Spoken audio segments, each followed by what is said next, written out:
Kawal pasukan Zionis 1.200 pemukim Israel serbu komplek Masjid Al-Aqsa.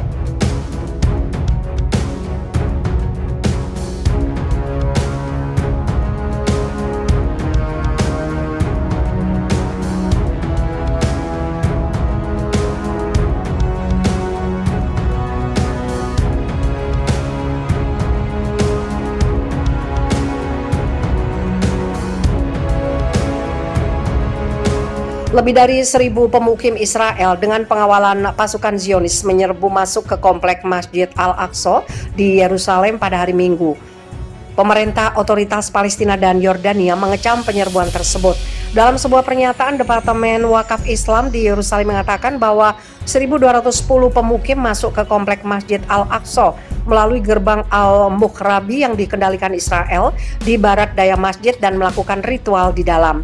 Menurut saksi mata, kelompok pemukim juga berusaha menyerbu kompleks tersebut melalui gerbang Bab Huta dan gerbang Raja Faisal, tetapi dihadang oleh jemaah Palestina. Minggu pagi, pasukan Israel menutup semua pintu masuk dan gerbang ke komplek Masjid Al-Aqsa.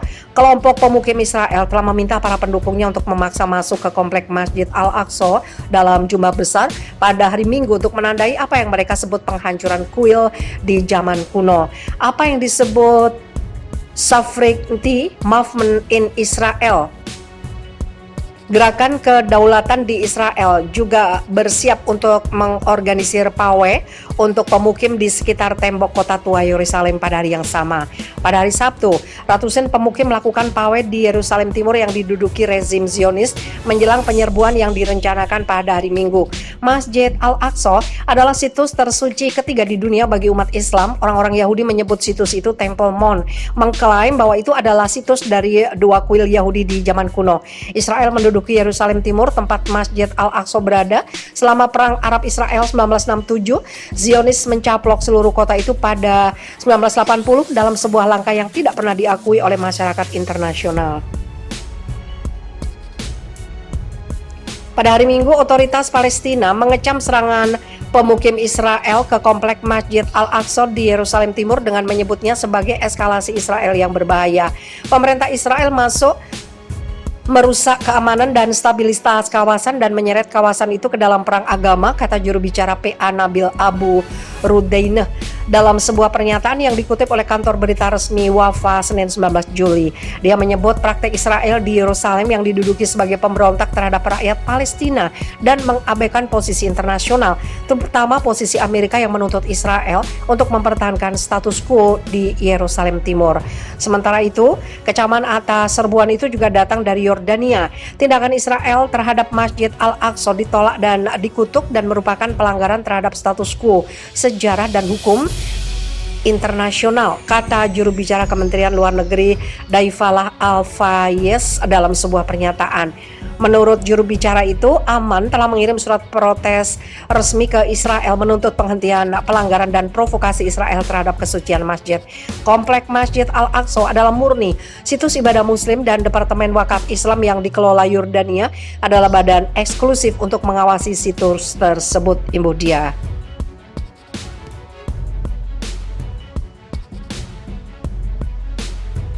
Palestina senang Barcelona batal hadapi klub rasis asal Israel.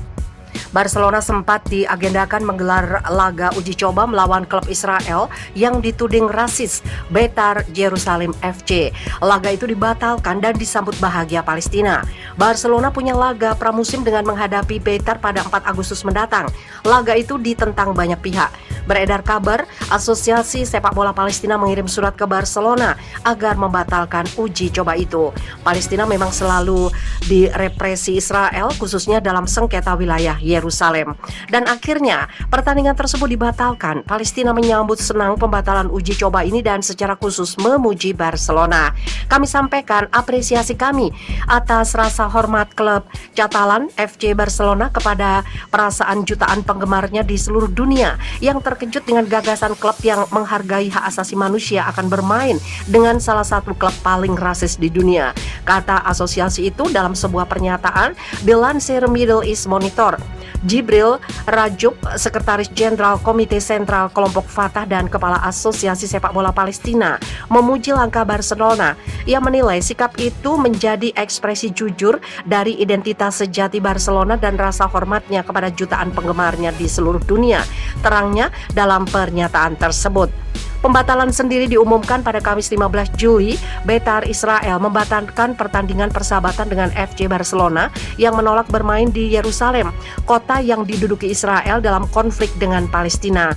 Warga Palestina sendiri menuduh klub Beitar sebagai klub paling rasis di dunia. Pendukungnya diklaim beberapa kali meneriakkan slogan-slogan rasis terhadap orang-orang Arab dan Nabi Muhammad. Selain itu, Beitar juga tidak pernah merekrut pemain Arab.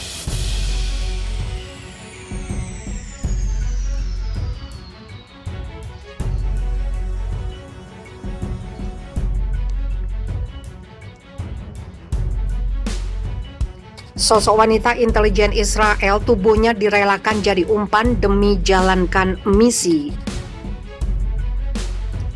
Rabi menghalalkan. Di Israel ada agen mata-mata yang terkenal bernama Mossad. Mereka bergerak secara kasat mata. Tugas mereka pun bermacam-macam yang cukup berbahaya.